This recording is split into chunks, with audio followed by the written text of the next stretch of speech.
ഞാനും പോക്കാ, നിങ്ങളും പോക്കാ, മൊത്തം പോക്കാ. എനിക്കെന്റെ സുഖം, ശരീരത്തിന്റെ സുഖം, പുതിയ പുതിയ ഇറച്ചികൾ, പുതിയ പുതിയ തട്ടുകടകൾ തേടി രാത്രി 11 മണിക്കും 12 മണിക്കും അവൻ ഓടുക. അതുകൊണ്ടൊന്നും അവന്റെ പദാർത്ഥത്തെ തൃപ്തിപ്പെടുത്താൻ പറ്റുന്നില്ല. കാരണം ഭക്ഷണത്തിന് ടേസ്റ്റ് കൊടുക്കുന്ന ഒരു സാധനം അവന്റെ അടുത്തില്ല. ഭക്ഷണത്തിന് ടേസ്റ്റ് കൊടുക്കുന്ന ഒരു സാധനം അവന്റെ അടുത്തില്ല. ഞാനിപ്പോ എവിടെ പോയാലും ഉപ്പുമാവ് ഉണ്ടെങ്കിൽ ഉപ്പുമാവ് വേണമെന്ന് പറയും. എന്തിനാണെന്നറിയോ? പണ്ട് LP സ്കൂളിൽ തിന്ന ഉപ്പുമാവിന്റെ ടേസ്റ്റുള്ള ഒരു ഉപ്പുമാവ് ഇതുവരെ പിന്നെ കിട്ടിയിട്ടില്ല. അതുപോലത്തെ ഒരു ഉപ്പുമാവ് എവിടെയും കിട്ടുമോ നോക്കി, ഇവിടുന്ന് കിട്ടിയിട്ടില്ല.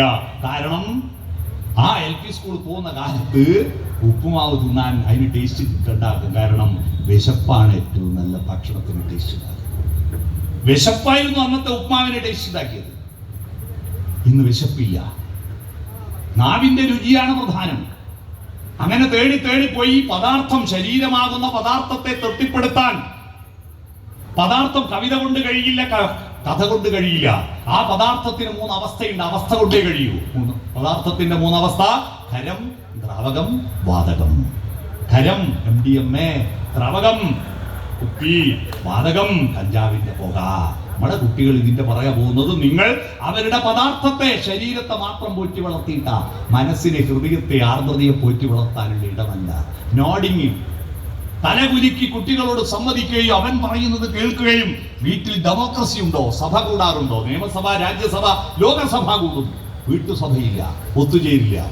അതുകൊണ്ട് നമ്മൾ സോഫ്റ്റൻ ആവുക. Smile, open heart, forward lean, touch, eye contact, nodding. അത്തരത്തിൽ നിങ്ങളുടെ സംഘടനയിൽ ഇത് ഒന്ന് അപ്ലിക്കേറ്റ് ചെയ്തു. നിങ്ങളുടെ സംഘടന ഒരു യോഗത്തിന് പോയാൽ പിരിയുമ്പോൾ എനർജിയോടെ പിരിയണം. എന്നാൽ നമ്മുടെ ലോകത്ത് ഏറ്റവും കൂടുതൽ യോഗവും സംഘടനയുള്ള രാജ്യം ഇന്ത്യയാണ്. ഏറ്റവും കൂടുതൽ മിൻസ് പുസ്തകങ്ങളിൽ തീരുമാനം എഴുതുന്ന രാജ്യം ഇന്ത്യയാണ്. പക്ഷേ എഴുതിയ തീരുമാനം നടപ്പിലാക്കാത്തതിൽ ഏറ്റവും കുറഞ്ഞ രാജ്യം ഇന്ത്യയാണ്. മിൻസ് പുസ്തകത്തിൽ എഴുതും, വാതിലങ്ങ് പുറത്ത് കിടക്കുമ്പോൾ ഒപ്പിട്ട ആളെല്ലാം അത് മറക്കും.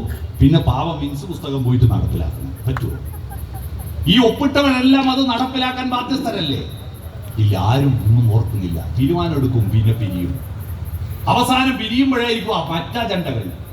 അന്നേരം ഓരോരുത്തന്റെ സ്വഭാവ വൈകൃതങ്ങളെല്ലാം പുറത്തു വന്നിട്ട് അവസാനം പിരിയാൻ നോക്കുമ്പോൾ കറക്റ്റ് തെറ്റാണ്. മറ്റജണ്ട എന്ന് പറഞ്ഞ ഒരു അജണ്ട സംഘടനയിൽ പാടില്ല. എന്താണ് അജണ്ട? കൃത്യമായി എഴുതി വെക്കണം. തീരുമാനങ്ങൾ എടുത്ത് പിരിയുമ്പോൾ സന്തോഷത്തോടെ പിരിയണം. വിമർശനങ്ങളാവാം. വിമർശനങ്ങൾ എങ്ങനെയാണ്? നിങ്ങൾ പറയൂ, നിങ്ങൾ ആലോചിക്കുക. പരസ്യമായി വിമർശിച്ചാൽ ഒരു ഗുണവുമില്ല. നിങ്ങൾക്ക് ഒരാളോട് അഭിപ്രായ വ്യത്യാസമുണ്ട്, സ്വകാര്യം വിളിച്ചിട്ട് നിങ്ങൾ ചെയ്ത് ശരിയായിട്ടില്ലെന്ന് പറഞ്ഞാൽ അയാൾ അത് അഡ്മിറ്റ് ചെയ്യും. എന്നാൽ പരസ്യമായി വിമർശിച്ചാൽ അയാൾ എന്ത് ചെയ്യുന്നറിയോ? അതിന്റെ കാരണം ബോധ്യപ്പെടുത്താൻ എന്താ കണ്ടെത്തേണ്ടതെന്ന് ആലോചിച്ചിട്ട് മറുപടി പറയും. അല്ലെ ഓന്റെ തയ്യാറാറ് ഇങ്ങോട്ട് പറയും. പരസ്യമായി വിമർശിക്കുന്നത് ഒഴിവാക്കുക, രഹസ്യമായി വിമർശിക്കുക. പക്ഷെ പരസ്യമായി പുകഴ്ത്തുക. നമ്മുടെ കുട്ടികളെ പുകഴ്ത്തുന്ന അമ്മമാരില്ലാത്ത പ്രശ്നം. കുട്ടികളെ എപ്പോഴും എന്താ മോന്റെ പഠിപ്പുണ്ടോ, എങ്ങനെയുണ്ട് മോൻ, എന്താ പറയാ, എന്ത് പഠിപ്പ്, എപ്പോ നോക്കിയാലും മൊബൈലിൽ കളിയാ, എപ്പോഴും ഗെയിം കളിയാ. നാട്ടുകാരുടെയും അധ്യാപകരുടെയും മുന്നിൽ സ്വന്തം കുട്ടിയെ അപമാനിക്കുന്ന തന്തമാരും തള്ളമാരുമാണ് ഈ കുട്ടികളെ മുഴുവൻ ചങ്കുകളിൽ നോക്കി പുറത്തേക്ക് പോകാൻ കുട്ടികളെ പ്രേരിപ്പിക്കുന്നത്.